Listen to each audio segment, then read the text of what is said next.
Good evening. My name is Jennifer Wood, and I'm the director at the Rhode Island Center for Justice. The Rhode Island Center for Justice is a small nonprofit law firm that represents individuals who cannot otherwise afford a lawyer. And one of our largest areas of focus is on eviction defense and conditions cases and housing. And the majority of our cases actually are Providence residents. So we're very honored to be here to talk with you this evening about the housing crisis. Yes. Good afternoon. My name is Sam Kramer. I'm a supervising housing attorney at the Center for Justice. Thank you so much for having us here today. Good afternoon. My name is John Karwashin. I'm also a supervising attorney at the Center for Justice. Thank you all for having us here today. Thank you so much. Before we get started, I would like to entertain a motion to enter this document of their presentation, Evictions on the Rise, into our record, please. So moved. I have a motion, and motion have been made in second. All in favor? Aye. All right. We'll want to hear from you. We're going to listen to your presentation. And then we're going to allow the committee to have whatever questions that we have. And if there's any public that would like to speak, we'll do that as well. Okay, so we want to listen to hear what's going on in the world. Thank you, Chairwoman. And we are prepared to make a presentation, but I also really want to invite and encourage questions as we move through the material. Oh, okay, that's right. If that's acceptable. All right. Yes. Because we work with so many Providence residents in the context of the district court and eviction, and we have some statistical material to present to you. We were asked some questions about what are we seeing in terms of trends? How many evictions? How does that compare to recent past, etc.? But as we present this material, we would really, really value the opportunity to answer your questions about the actual lived experience on the ground for those who are facing evictions in court. We will follow your lead, and we will definitely ask questions.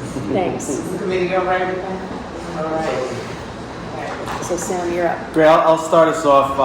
If we look at page 1 here, total evictions in Providence over the last year. Now I put together this presentation in May or June, which is why the numbers go from May 22 to April 23. And it's noted at the bottom, just so you know, these numbers all come from the Princeton Eviction Lab, which tracks filings across the country in most states, Rhode Island being one of them. And if you have any, interest in looking at those numbers, the URL is actually included at the bottom of the presentation. One of the things that you'll see first, right, is there are 13,792 filings since March 15th, 2020. That's an important date, right? That's the beginning of kind of the recognition of the pandemic in a lot of public policy. And you'll see that's 70% of the average filing. So that represents a marked decline, right, over the course of the pandemic. However, the next number, the actual evictions that have occurred in this last year, from May 22 to April 2023, is 5,983. And you'll see that's actually 95% of the average. So in very large terms, or in the big picture, what this is saying is that filings dipped during the pandemic, and then in the last year, what we've seen is a rise in filings such that we're right back to where we were beforehand, as things like the CDC moratorium have ended, things like Rent Relief Rhode Island have ended. And actually, on the topic of Rent Relief Rhode Island,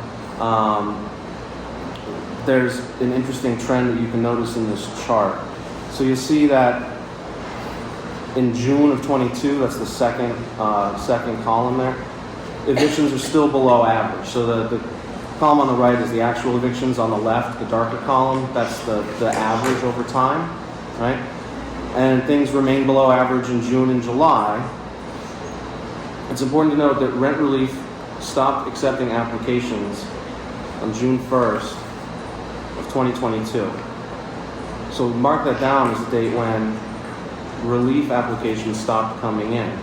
And what you see then is a steady uptick in filings against average as fewer and fewer people were receiving assistance. The Rent Relief Rhode Island program was paying some tenants between the months of June and November, but you can see that very quickly, August of 2022, filings jumped right back up to average and remain at or above typical filing numbers for the most part from August until April. So, my big takeaway from that is that the program had a big impact on reducing filings. So making rental assistance available really did decrease the number of filings.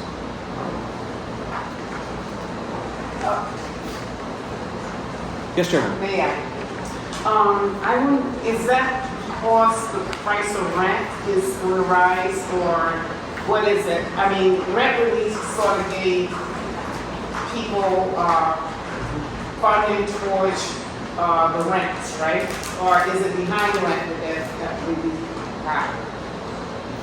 How was the funding applied? Was it because people were behind, or was it because people just needed the rent and they applied for it? Which one was it?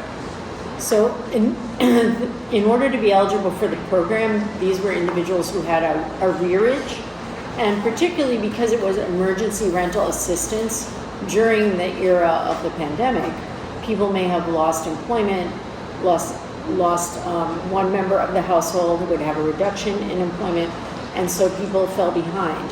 So it was originally designed to address that, but I think that the point that my colleague was making is that there is a chronic gap between earnings and rent, and we know that, and it's well established. That's my next question. So this was an exacerbation when a lot of people slipped further behind. Right. But this is not a forward-facing rental subsidy program. That's a whole different thing that we should talk about tonight. This was really initially an emergency program to address people who had fallen behind in their rent due to or during the pandemic. But what it reveals to us is that had a major protective effect to reduce the number of evictions, because there's even pre-pandemic, of course, it's been well documented in Housing Works and other sources that there is a serious gap between average earnings and average rent. And that is the whole discussion that many of you, I'm sure, have heard in this committee and in others about people who are rent burdened or severely rent burdened, i.e. they're paying way more as a proportion of their income than they can afford to on a monthly basis. And you are correct that rents have inflated over the last year. Rents have been inflating higher than the rate of inflation for other consumer goods for years now. That's not a trend that we see slowing down this last year either. So rents keep going up and going up faster than other things that people are spending money on. Why do you, Councilman So sorry. No, don't be sorry. I have my theories as to why it keeps rising and rising, but I'd like to hear why you both think that rents keep rising in this city, or nationwide rather. With the city, it's not this city. It's an incredibly complicated question, right? I don't know that I have a clear answer for it, but there are a lot of factors at play, right? There's been a consolidation of ownership of rental properties, right? And anytime you see a consolidation of ownership, you see greater control over large segments of the market, right? Which then allows for prices to go up. There's a really marked lack of supply of housing in Rhode Island right now, both affordable units and otherwise. The vacancy rates, I've looked at the vacancy rates in the state of Rhode Island. I've seen numbers quoted anywhere from 2% to 4 or 5%. The Economic Progress Institute, I think, I don't have this number right at the tip of my brain, so you might want to check this number. But when I was doing the research, I think they said that any vacancy rate below 6% is going to create upward pressure on prices. That's I think a lot of it, but then there are a lot of other factors in play too, certainly. Yeah, I think one of the other major ones is just the unaffordability of most housing in Rhode Island in order to purchase, right? I think Prices on the east side are super high, prices on the west side are super high, prices in Elmhurst are rising, prices in Mount Pleasant are similarly rising. The south side is really one of the only areas in Providence right now where you can find affordable housing, and a lot of those are being, purchased, renovated, and rented out at higher values. So I think that's another reason why the rental rates are. So I would point to the increase in property values that John was mentioning, because I think we've all seen that trend nationally and locally, that during the pandemic there was kind of a bizarre real estate boom. And so that made it much more attractive to purchasers to have, be purchasing these properties. But then when you pay that kind of heightened amount for the purchase of the property, then you have to turn around and pass that along, and there are incentives to do so. So this is not a scientific study. If you need that, go to the Housing Works data. But anecdotally, when we look at our clients' experience, before the pandemic, we would often interview clients who were coming in and saying, okay, I've been paying $850 a month for my apartment. That may or may not include utilities, $950 a month. And these were for low-income individuals who were coming to us for help. So that meant that was kind of the lower prices that we were seeing in the rental market in Providence. And in the intervening 3 years, I can't remember the last time someone came in the office and said, my monthly rent is $850 or $950 a month. Now it's $1,500, $1,600, $1,700, and these are families that couldn't afford $900. So it's stark and dramatic, and we're also seeing a lot of patterns of people doubling up because of those price differences. Because our clients were struggling at $950. So if you're at $1,550 or $1,600, it's literally unaffordable. So those are the pressures that we've seen over the last 3 years. And that creates some other pressures that are actually mentioned later in the presentation. I think we can speak to in terms of what, like the effect that it has on people when they're living in a place that has historically been affordable or is cheap because it might be less than, or that there might be, let's call it substandard housing, right? There's a market for substandard housing, and a lot of people who are very limited in their means end up in that market for any number of reasons. But then, if their options then are to either put up with that or move, and moving means almost doubling your rent, a lot of people feel very stuck in that position, right? We can talk a little bit more about that later. I do want to bring up the elephant in the room here too. We're talking about why rents are going up and all this, and one of the big reasons is because there's nothing to control it, right? We're talking about market forces here, right? We're talking about free market economics and how that plays into people's ability to purchase, if you will, housing, and there isn't an external control on that right now. So that's, I think, kind of the unspoken part of this, so, right?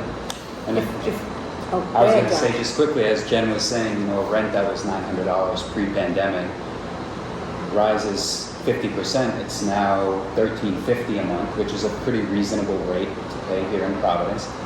But people's incomes did not increase in the same way. So while that rent increased by potentially 30, 40, 50%, incomes either diminished because they lost their job, lost a partner who lost a job, or there's just no ability to keep up with those rents. So.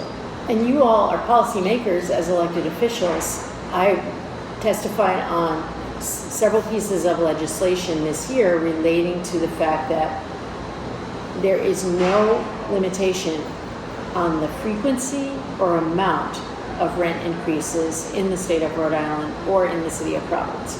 No ordinance, no statute that provides any stabilizing pressure on that. And when I was testifying on these bills, there were a number of different policy proposals, either to limit rent increases to one time per year, or to limit to inflationary variable, or to an increase of 10%, or whatever it might be. And I, in highlighting this issue in testimony, have pointed out there are many solutions from which one could choose, you know. But right now, literally, no limitation on the frequency or amount. So that means in a theoretical universe, rent could be raised once a quarter, twice a year, and by any increment. So that's very challenging. If you don't know, on a month-to-month tenancy, you don't have that rate locked in for a year. You don't know whether with adequate notice as required by law, you don't know whether or not that might increase a couple of times in a year. Councilwoman Peters?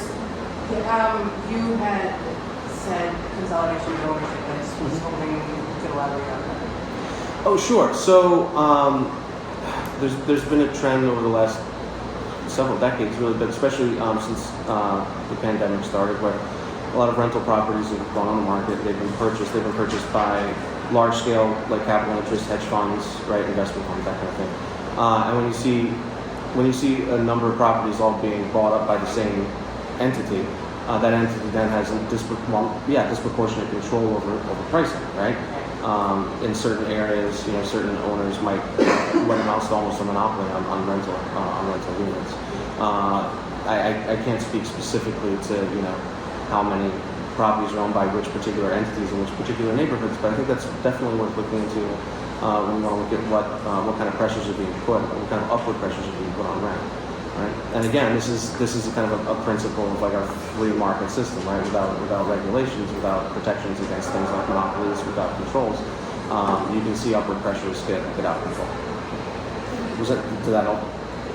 Yeah, I wanted it on the record as, I know you were trying to get to it, but I wanted to look more transparent, because I think we can all assume who some of those bigger players are in our neighborhoods, so I just wanted it a little bit more verbalized, that's all. Councilor Roy? Thank you, Chair. I just,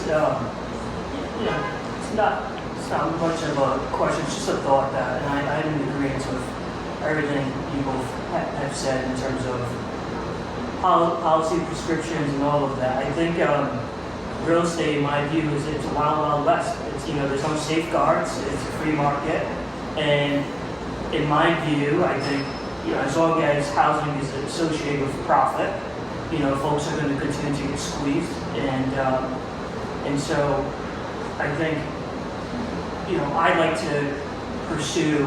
I don't speak for myself, but I hope my colleagues will have an appetite for some policies that could stabilize rents across the city. One of my concerns has been looking at, just yesterday I was at a neighbor's house and I looked into who's the owner of this sort of this property that's not being taken care of, and I just keep seeing LLCs, and I would like just to see, when I look into sort of homes further, I would love just to see a normal person's name associated without seeing just an LLC. And so, it's so difficult to find out if mom and pop landlords are actually a thing in the city anymore, because of that sort of folks hide behind LLC. But it's a huge problem. There's not, as long as folks can hide behind LLCs, we don't know who's behind that. We don't know,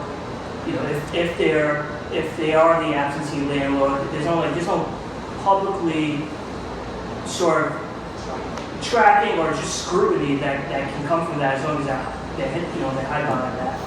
So and I think I'd like to think that there are things that can help with that, like a rental registry and whatnot. But I just wanted to say, hearing both of you just say it's refreshing, and I'm glad we're having this presentation. And I'm really pleased that you brought up the issue of rental registry, because that is one of the things where there's a little bit of progress to report, because there was legislation introduced at the request of the Attorney General that will create at the Department of Health a transparent public registry of properties That the focus of that registry is primarily on lead enforcement and whether or not the properties have properly maintained their lead certificate. But it also includes features like requiring a name, address, and contact for the owner of the property. So, you know, it's been an issue that's been much discussed, and you're right that even for us as the attorneys representing tenants, we often have to do a lot of sleuthing to figure out exactly who owns a property, because the name that is on the pleading on the eviction that is filed in the court may not be the real party in interest, right? It may be that it's the LLC, and we're really trying to get to the bottom of who's in charge, who's been collecting the rent. Is the person who collected the rent an authorized agent of the owner or not? Sometimes issues along those lines come up as well. So that is a step forward, and we were very excited to see that legislation pass. It's going to be like a year and a half before that really takes root and is up and being administered, but it will be a step forward in terms of that kind of transparency. Councilman Thank you so much. Yes. Just so I know. So earlier we spoke about $900 or $1,000 perhaps average apartment that we had there. And I think that was about, 5 years ago? Perhaps, more or less, 2018, 2019. So that's pre-pandemic.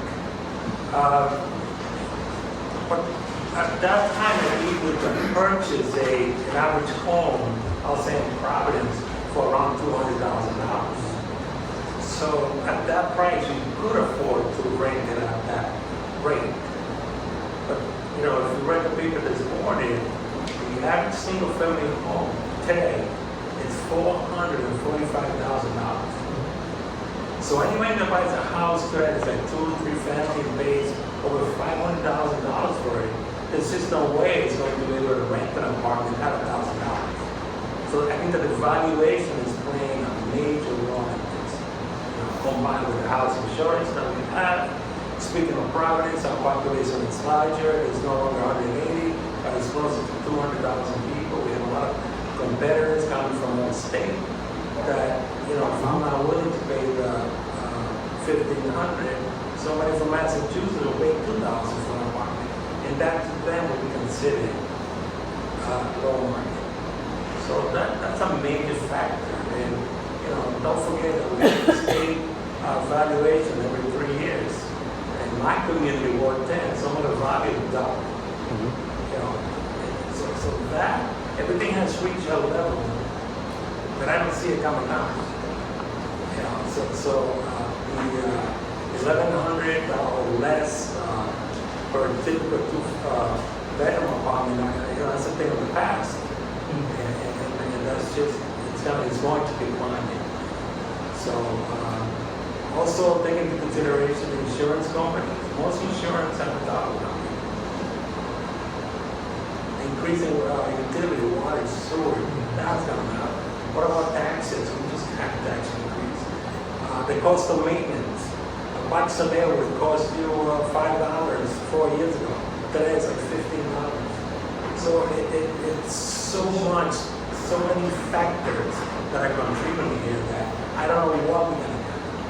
So actually, thank you, Councilman, because the gap between income and affordability, all the pressures you're pointing to are the same pressures that we're seeing. And it would be my assertion that there are really two macro level policy solutions. You either have to affect the income or you have to affect the rents. This is a mismatch. It's a well-documented mismatch that has developed over years. And so I'm going to use an analogy. And absolutely, let me just add that the only thing that has not increased to a certain level is the minimum wage. Correct. It's the income. So it's such a spreading like that. mismatch. Correct. And it's hard to catch up. And so we as a nation made a decision about 10 years ago to have a systematic approach to the subsidized purchase of healthcare.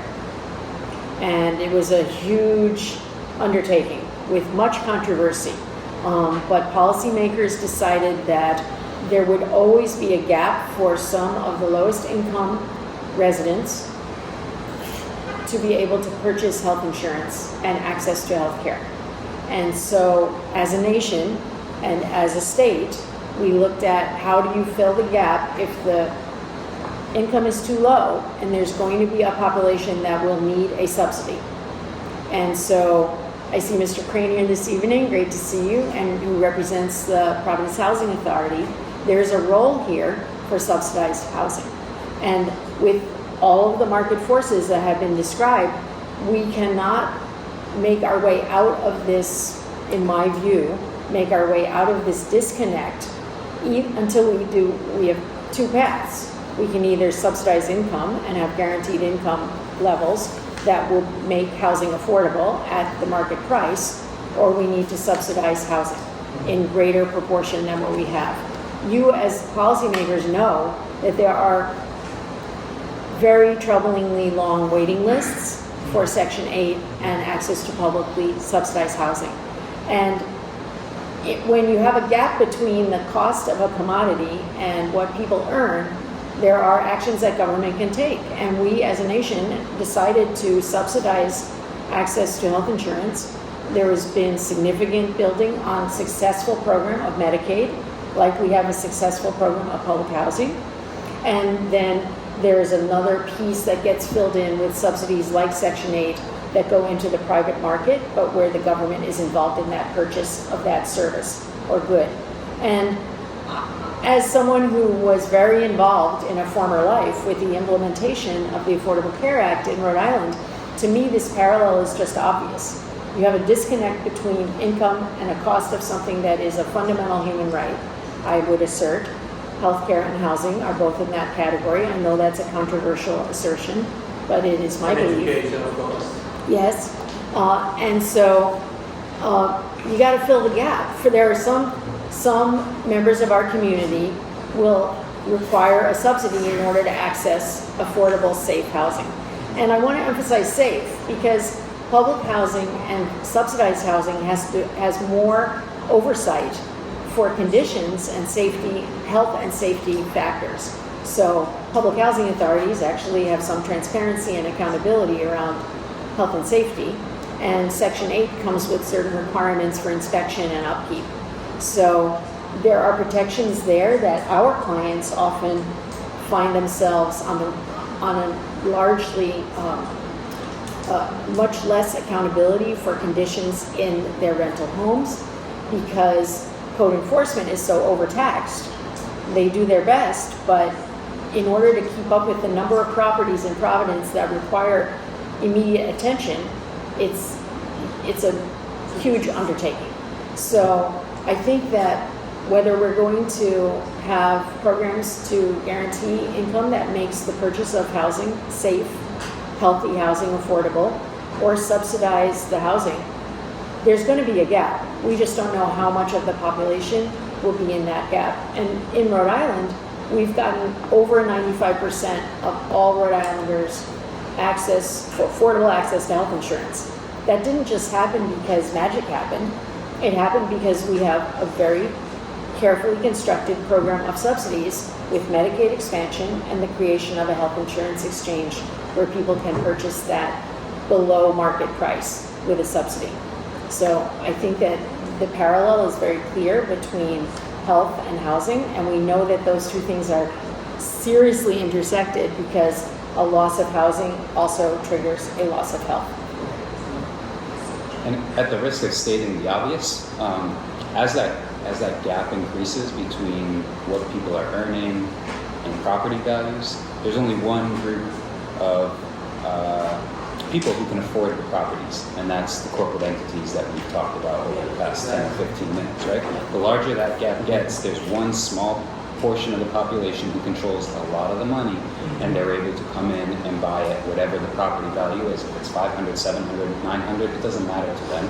They'll buy it, they'll jack up the rent, and they have no regard for what happens to the community when that happens, right? So, I didn't want to state the obvious. I'm sure that all went on in your brain, but I just wanted to clarify that. Do you Which wanna goes go to back the to next what slide? my colleague was saying, we would like to see the mom and dad together on their own. And for what it's worth, I think Not that that price. I think that dream of having, you know, a mom and pop come in, buy a 3-family, live on a floor, rent, I don't think that that's really an attainable dream for most folks working an average job in the city anymore. I don't think folks can realistically afford these houses, afford the down payments, afford the mortgage, afford the insurance, afford the 7-8% interest rates that they're charging. I mean, it's crazy. So I think we wanted to bring you right up to the present in terms of these trends. If you want to continue, what slide are you on now? 2. Okay. Problem, so what's next question? No, I know my group, I tried to help. Yeah, no. We wanted to have a conversation with you if Before it's you get started, let the record show that, Madam Clerk, that Councilman Miguel Sanchez is here as well. And I would really appreciate if you join us in this conversation at the table, please. And suffice to say, the next couple of slides really are just more of the same, showing trends, right? We don't need to like dwell on them for very long, I don't think. We've had a very spirited discussion so far. But you can see that the next slide is monthly eviction filings from 2020 to 2023. This just provides a slightly broader picture. I mean, I apologize, squeezing all that data into one page was a little tight. But you know, what you're really just looking at is blue versus orange there. The contrast, I think, helps, where blue is average over time and orange is what was actually happening during those months.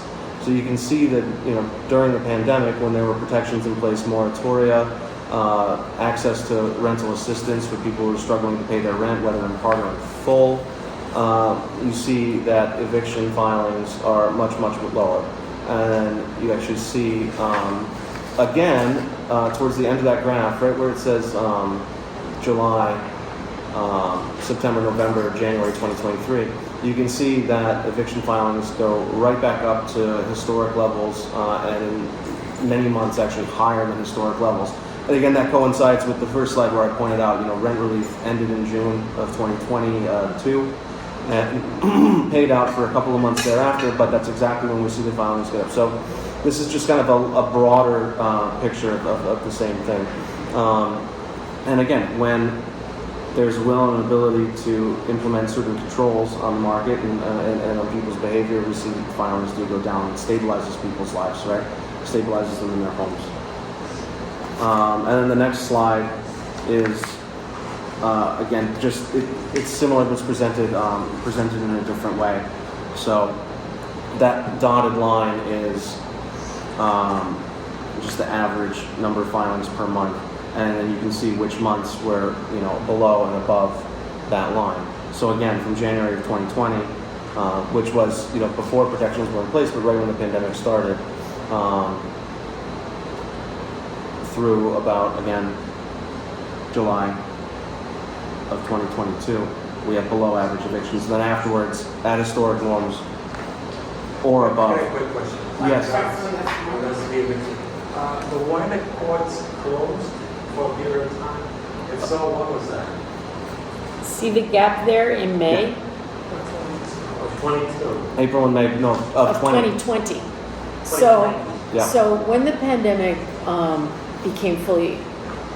when people became fully aware around March of 2020, there was a period when the courts closed for all purposes, just closed.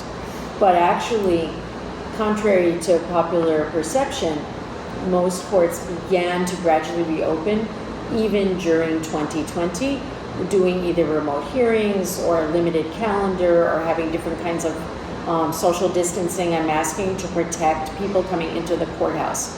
So with the total shutdown, when there were little or no, and this is filings, not hearings. Mm-hmm. So there was a period when no cases were being filed, but that was very brief. And then cases were being filed, but perhaps not heard, and there were significant delays in cases during this period. There was also the partial CDC moratorium, which affected filings. So there were a whole bunch of policy solutions swirling around in that period where you see the red line below the dotted line. Those are below average filings because of all the pressures we've talked about that reduced those. But they didn't go away entirely, except you see that one between March and July, there's that no red line. I don't think that means there were, in real terms, no filings made, but the courts were actually closed and then very slowly and gradually reopening. And I think an important point, since we're on the topic of those protections, whether it's the CDC moratoria, the CDC declarations that you could fill out, which would prevent an eviction from going forward even if it had been filed, all those protections were designed to forestall evictions for non-payment of rent, right? Under the theory that the pandemic was disrupting people's ability to earn money, that disruption in their income would then lead to an inability to pay the rent, so we needed to kind of slow things down. But all throughout the pandemic, there was nothing that protected month-to-month tenants from the normal eviction process of determination of tenancy, where it wasn't about the rent, but rather a landlord just exercising their right to ask somebody to vacate a unit with at least 30 days notice, complying with the law. And so a lot of the evictions that we saw filed during that time were actually of that type, of determination of tenancy cases. Those will often happen after the sale of a home or when the owner decides to put the house to a different use. One of the ways that tenants can be protected from that type of disruption is by having a lease. Not every tenant, in fact, most tenants that I work with don't have a lease for a term. Tenants who have a lease for a term, obviously they don't have the right to stay past that lease, but during that lease, as long as they're abiding by the terms of the lease and fulfilling their obligations, i.e. to pay rent and behave as a reasonable tenant would, they're protected from their tenancy being terminated before the term of that lease ends, which provides a certain measure of stability and predictability. A lot of people initially have a lease when they move into a place. That lease expires and they continue as month-to-month tenants. I think we're all probably aware of that process, right? I think many of us have lived that experience, myself included. You sign a lease and then 10 years later you're like, wait a minute, do I have an agreement? Do I have a lease? Where am I? I have a question on the lease. We just not too long ago passed a policy around sourcing. How do you see that? I mean, I've heard landlords say that they are not no longer renting full-term lease, but month by month. Are you experiencing that in some of your work that you do on some of your court cases? I mean, I'm aware of landlords who prefer to have month-to-month leases with tenants. And I'm aware of landlords who don't want to have leases at all. And I'm aware of landlords who are perfectly happy to sign leases for a term. It really, I mean, again... So there's not exceeding people who have changed their mind about leases because of that? I couldn't speak to any specific experience I've had that would demonstrate that, anything more than anecdotally and a very small sample, so.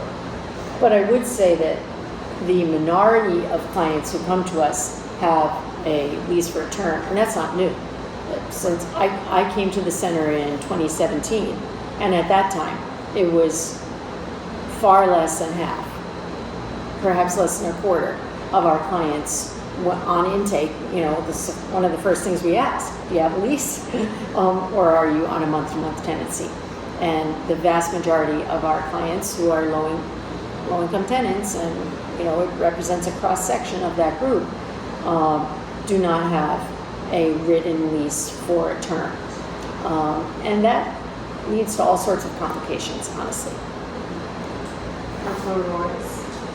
I was just going to ask that question, like in your sort of, when you're serving your clients in that anecdotally, what you've noticed, and I think you answered the question, is that it seems like the majority of clients don't have a lease, that they are month to month, which in my view probably makes them very vulnerable. And I'm I'm a renter, and just full transparency, I'm on a month to month, and that scares me. I'd like to think that a lot of residents in the city are on month to month, and I would like to somehow get real data to find out what that number is, because that's, I think, could inform some of what we do here. Chris. Thank you, Madam Chair. I appreciate it.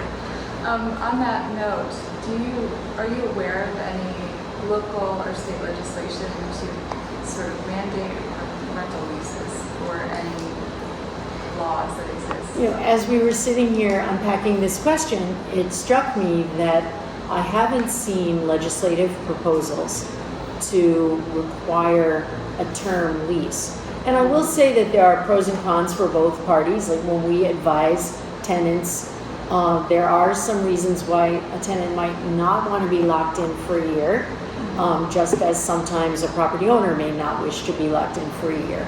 But generally speaking, if you know you're going to be in the place for a while, it has a protective feature, particularly against increases during the term. That's the most obvious, that you're then not just at the whim of rental increases. And so, it's interesting that I haven't seen legislative proposals to put stricter requirements and limit the method of having a month-to-month be what for us, in our client base, that is the dominant form of tenancy. I'm not sure that was the case when I first started renting, which was 40 years ago. It was very typical to have a lease. And I think that may have eroded over the last 4 decades, such that whatever the forces are on both sides of that equation, that has become much less common in low-income rentals. I will say that I think that if someone is renting a luxury apartment, they probably have a 12-month lease. And that may speak volumes about whether or not people think that's advisable. I will say in my experience representing tenants over the last 3 years, a great number of my clients had a lease at one point. That lease expired, and a great many of them, would like to get back on one. And they may have asked to do so and were not offered a lease. There's nothing that would compel a landlord to offer somebody a lease right now. And I think that many of the clients that I've represented would have accepted the offer of a lease had one been made. But again, that wasn't on the table during the course of their relationship with their landlord. You may continue. You could go to the next We slide, can go to the please. next slide. Yeah, this is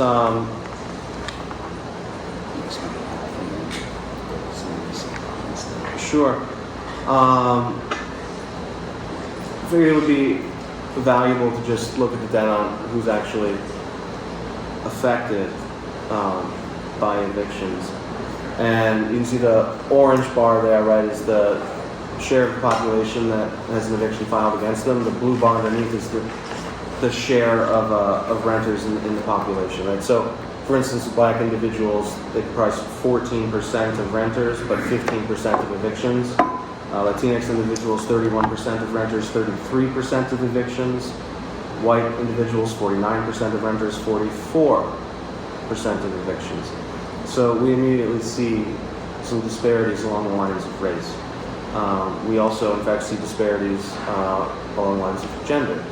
People identified as female being evicted at a rate of 56%, as opposed to comprising 53% of the population. And John, did you want to update that in terms of our current caseload, what you saw? Yeah, so I ran some numbers specific to Providence today. So from January 1st, 2023 through the present, what we're seeing, and it's important to remember that this is just Center for Justice numbers. This doesn't include Rhode Island Legal Services or any tenants who may have had the ability to hire private counsel, which is a very, very small amount. So these are just Center for Justice numbers. We have helped a total of 377 folks this year. 29% of those folks identify as Black, 31% identify as Hispanic, 4% as multiracial, 2% as Native American, 24% as white, 7% as other, and a small percent as Asian or Pacific Islander. And then also, as far as we spent some time a little while ago talking about income levels. The average individual who comes through the Center for Justice with an eviction since January 1st of 2023 has been around 106.18% of the poverty guidelines. So pretty much right at what is listed as poverty guidelines. Now these numbers include subsidized housing, private housing, public housing in the state, and it is, in the city of Providence. So those numbers again are only Center for Justice, only city of Providence. When you add in Rhode Island Legal Services numbers, obviously those percentages we would expect to stay similar, but the total household size, the number of folks who have experienced an eviction just in 2023 is much greater than the 377 number that I provided. And there's a big gap between what we saw in our caseload and this statewide number from the eviction lab. So I think that it really skews much more heavily to harmfully impacting families of color in the city. And we can do a broader data run. John was just looking at our numbers from January. One of the things that's important to note is that until about, we always collected racial information so that we could try and build that profile to understand who's being most impacted. But in the court system, there's no reporting of that data. So we knew that there were 8,000 evictions roughly on average in the court system in Rhode Island before the pandemic, but we had no data on how that broke down. So we've been collecting this information. Our colleagues at Rhode Island Legal Services are also collecting that information, in part through a project that the city had been supporting for eviction defense. So we've been collecting that data. I think we now will have 2 or 3 years and be able to really draw some meaningful conclusions about the disparate impact of eviction on residents of color in the city. Chris. Just quickly, how many households with children do you generally see? Do you have any data on that? It's not totaled up. If you give me like 2 minutes, I can total it up, but I would say, just a quick glance, it's probably upwards of 60 to 70% of these households have children. We recently submitted a data report. This is the most recent, so John just pulled that today. But in a report that we filed at the end of last month, it was well in excess of 50% of all households impacted by eviction included children under the age of 18. And in many instances, more than one child. So we do collect that, and we'd be happy to share it with the committee after this evening's presentation. Councilman Sanchez. Thank you, Madam Chair. Thanks so much for this information. Just for my understanding, clarity, in terms of workload and cases capacity, are you guys in Rhode Island Legal Services pretty similar, or is one doing way more cases a year than the other? So I'll answer it this way. Rhode Island Legal Services has 2 or 3 more attorneys than we do, so that's a slightly bigger caseload, but the average number of cases handled is very similar.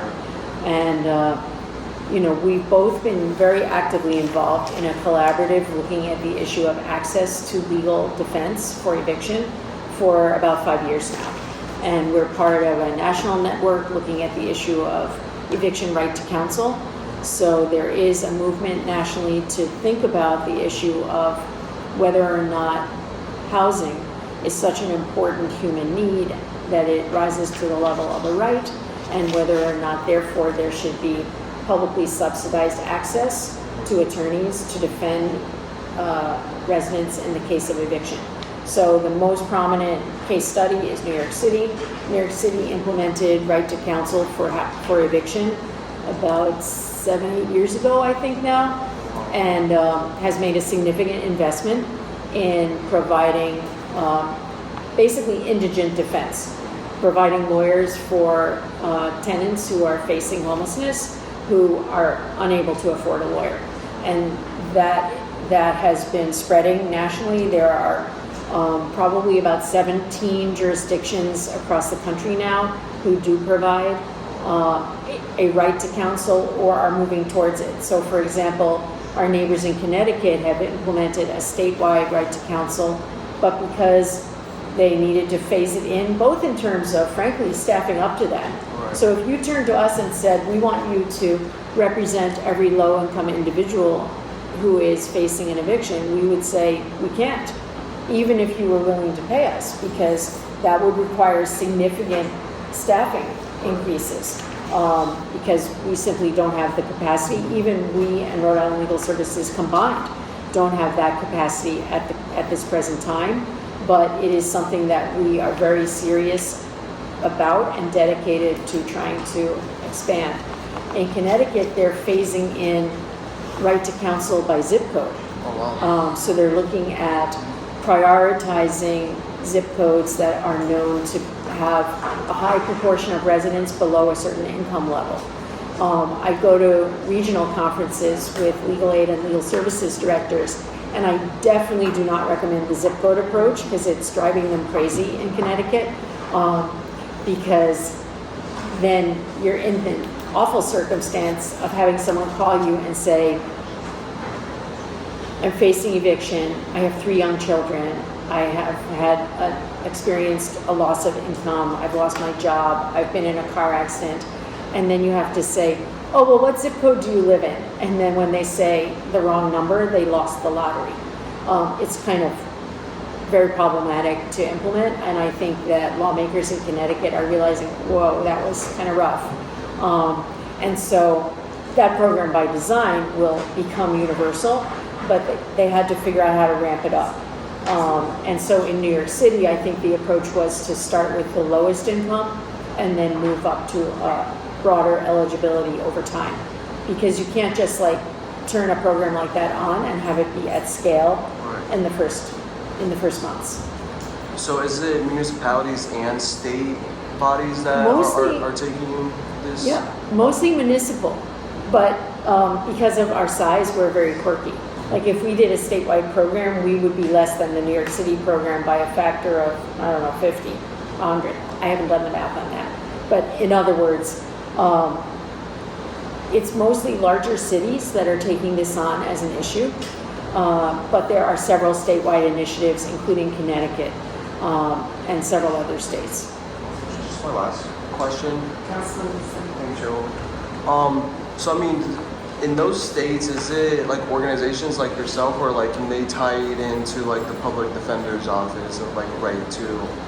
I looked at this question all across the country, and in every place where right to counsel or expanded access to eviction defense is being implemented, it's done through expansion of civil legal aid and civil legal services, because the public defender capacity is already so taxed in most settings that until those entities reached what they need. So for example, there's been a study recently done in Rhode Island that demonstrates that the public defender's office is significantly understaffed and underfunded.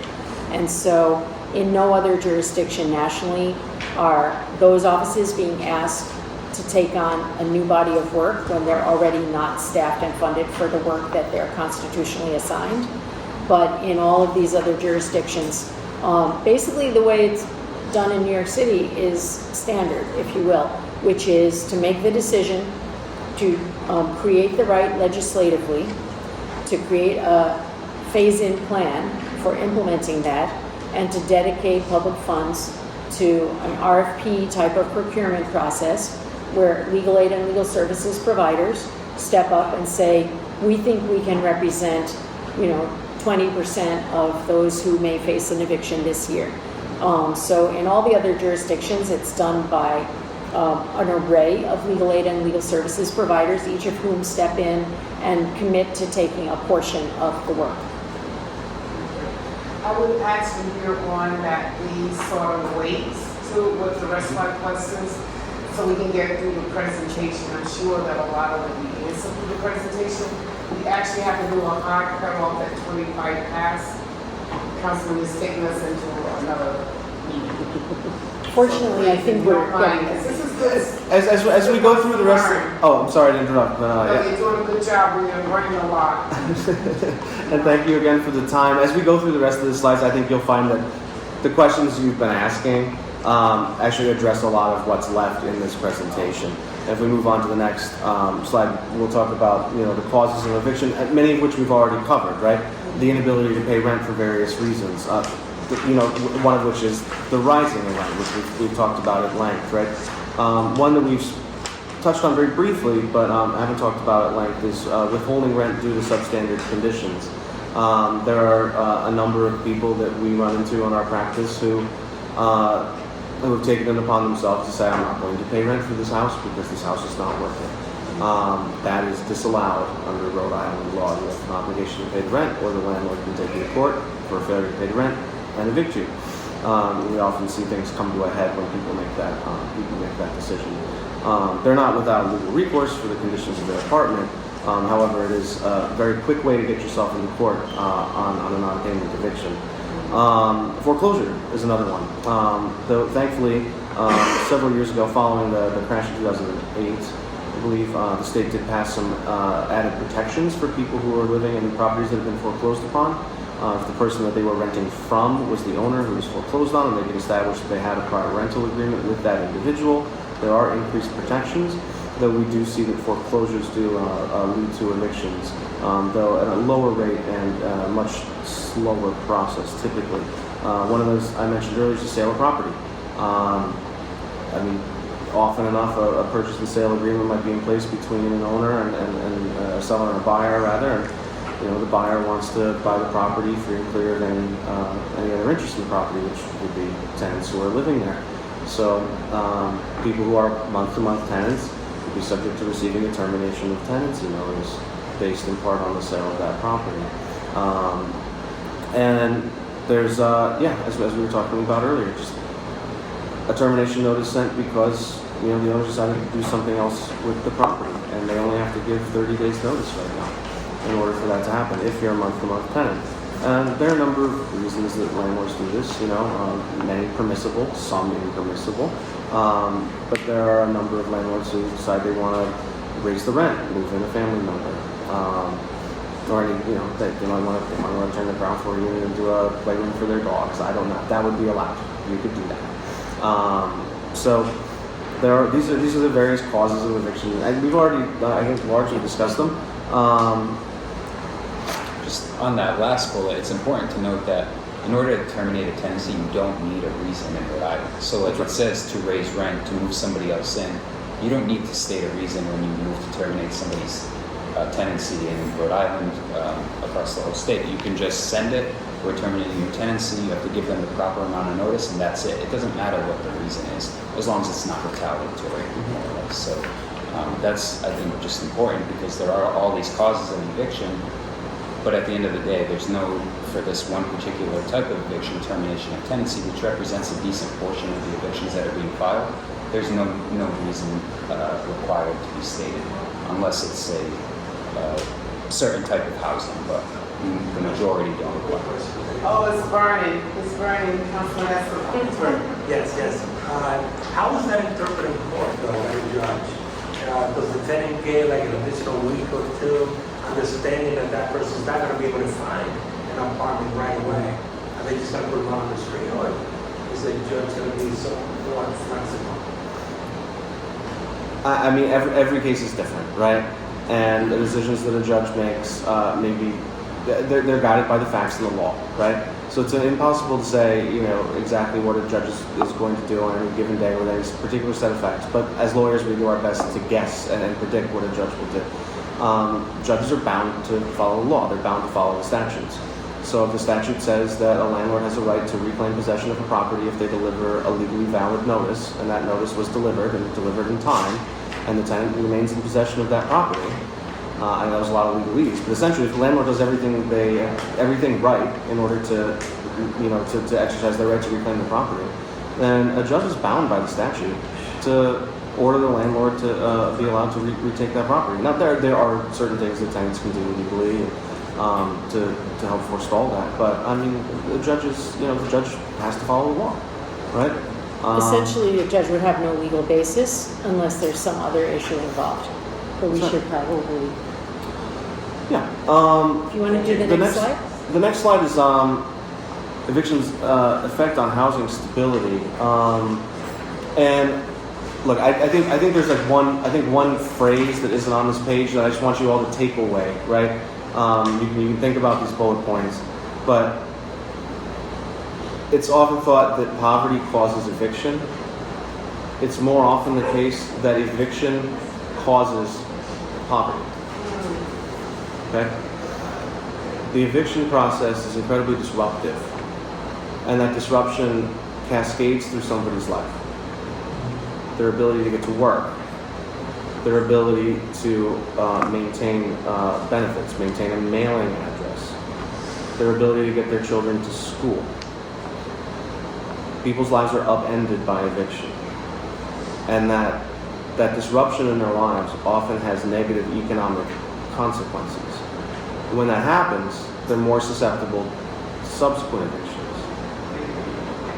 And as that cycle progresses, you see that eviction process might be the catalyst to somebody slipping into a cycle of permanent poverty.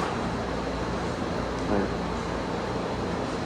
Some of the other effects, though, to bear in mind on a more granular level, right, is that eviction does create a stigma. We have a public portal in Rhode Island, captures all the civil filings. Landlords use it to see if somebody's been evicted. If somebody's applying to rent an apartment, a landlord will go and say, okay, have you been evicted before? Have you been evicted for non-payment of rent? Did you leave owing the landlord $20,000? Was there an eviction filing and the case was dismissed? Different landlords will treat that differently, but it will follow you around, and it has an impact on your ability to find housing in the future. All right? So choose how to spend the next 5 minutes. Yep. And that loss of credibility in the rental market will drive people into substandard housing, right? A market where people aren't making those checks, where the rents are lower, where the conditions are poor. So I think that's enough for that slide. We just changed. She has to go move her car. Is it okay if we proceed? So, proceed, please. So the last two slides I think we can take in tandem, and Ms. Wood was just talking about that right to counsel and the impact of legal representation in the eviction process. We see, though, a pretty marked difference. This slide is discussing kind of the cities and states where right to counsel has been explored and how that funding has worked. And I think Ms. Wood already spoke at length about that. The next slide, though, actually has some of the outcomes of having an attorney involved representing the tenant in an eviction process. And you see some pretty dramatic differences right away. Many cases, or many more cases will settle, which is to say, as opposed to going to a trial in front of a judge when there's an attorney representing the tenant. That usually means, and that's usually because the attorney is able to navigate the process, right, understand the tenant's rights, press the tenant's defenses if they're available, and find a reasonable compromise to the extent that defenses, provide some leverage to negotiate a settlement. And when that happens, it's usually the case that a tenant's going to get a better outcome than they would if they were proceeding alone. So that difference usually means more time in the house, abatements of rent, etc.